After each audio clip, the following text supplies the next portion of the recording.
किसी जमाने में एक छोटा सा गांव था जो एक सुनसान और खतरनाक हाईवे के पास बसा हुआ था।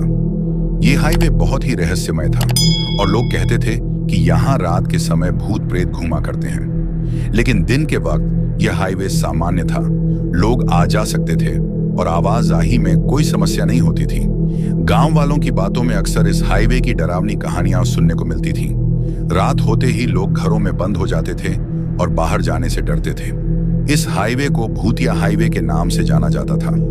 एक दिन गांव में एक युवक अर्जुन आया। वह एक साहसी लड़का था और शहर से अपनी पढ़ाई पूरी करके गांव में वापस आ गया था। उसने सुनी थी इस हाईवे के बारे में कई अजीबोगरीब बातें, लेकिन अर्जुन को इन बातों पर विश्वास नहीं था। उसे लगा कि यह सब केवल अफवाहें हैं और उसने ठान लिया कि वह हाईवे की सच्चाई को जानेगा।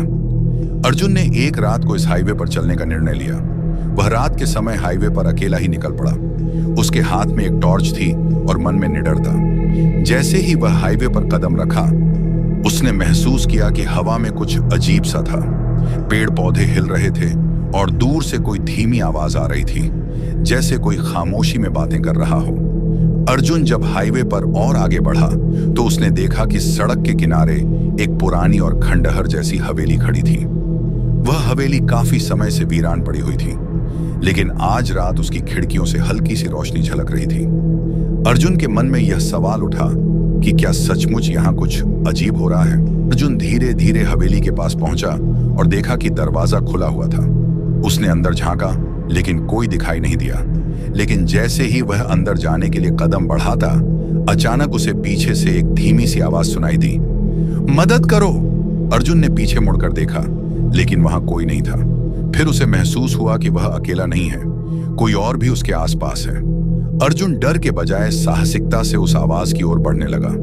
कुछ कदम और बढ़ते हुए उसने देखा कि एक छोटी सी बच्ची सड़क पर खड़ी थी, जिसका चेहरा अधूरा सा था, जैसे कुछ समय पहले उसकी मौत हो गई हो। अर्जुन चौंकते हुए उसके पास गया और पूछा, तुम यहाँ क्या कर रही हो? बच्ची ने उसकी ओर देखा और कहा, यह हाईवे बहुत खतरनाक है। मैं भी यहाँ एक बार खो गई थी और अब यह जगह मेरे लिए भी एक बंधन बन चुकी है। तुम्हें यहाँ से जल्दी जाना चाहिए, वरना तुम भी यहीं फंस जाओगे। अर्जुन ने समझा कि यह बच्ची कोई साधारण इंसान नहीं है, बल्कि एक आत्मा है। उसने बच्ची से कहा, तुम मुझे रास्ता बताओ, मैं तुम्हारी मदद करूंगा। बच्ची ने कहा, तुम्हें यहाँ से भाग जाना होगा। यह हाईवे जो रात में भूतिया हो जाता है, वह उस पुरानी हवेली के कारण है। जब तक उस हवेली को ठीक नहीं किया जाता, तब तक ये आत्माएं यहाँ बुरी तरह फंसी रहेंगी।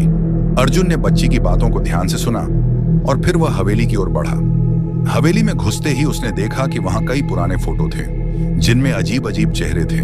ये सभी चेहरे उसी हाईवे के भूतों के थे।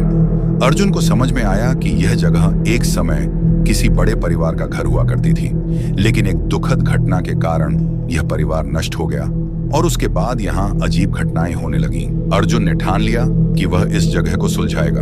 उसने हवेली के भीतर एक पुराने किताबों के ढेर को खोला और वहां उसे एक किताब मिली, जिसमें लिखा था, ये हाईवे और हवेली उन आत्माओं के लिए एक बंधन बन चुका है जिन्होंने यहाँ दुर्घटनाएं झेली थी।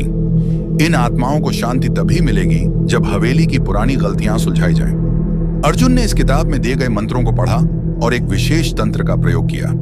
जैसे ही वह मंत्र पढ़ने में सफल हुआ, हवेली की दीवारों से एक तेज रोशनी निकली और सारे भूत प्रेत गायब हो गए। हाईवे पर छाई हुई भूतिया खामोशी दूर हो गई और उस रात के बाद वह हाईवे फिर से सामान्य हो गया। अर्जुन ने यह कहानी गांव वालों को बताई और सभी ने मिलकर हवेली को फिर से ठीक किया। उस दिन के बाद से वह हाईवे शांत और सुरक्षित हो गया। अर्जुन की बहादुरी ने न केवल उस गांव को सुरक्षा दी, बल्कि उस हाईवे पर फंसी आत्माओं को भी मुक्ति दिलाई। कई सालों बाद भी लोग अर्जुन की बहादुरी की कहानियां सुनते थे और वह हाईवे अब किसी के लिए डर का कारण नहीं बन पाया था। अगर आपको हमारी वीडियो अच्छी लगी तो हमारे चैनल को सब्सक्राइब और लाइक कर देना। ऐसी वीडियो मैं आपके लिए लाता रहूंगा। धन्यवाद।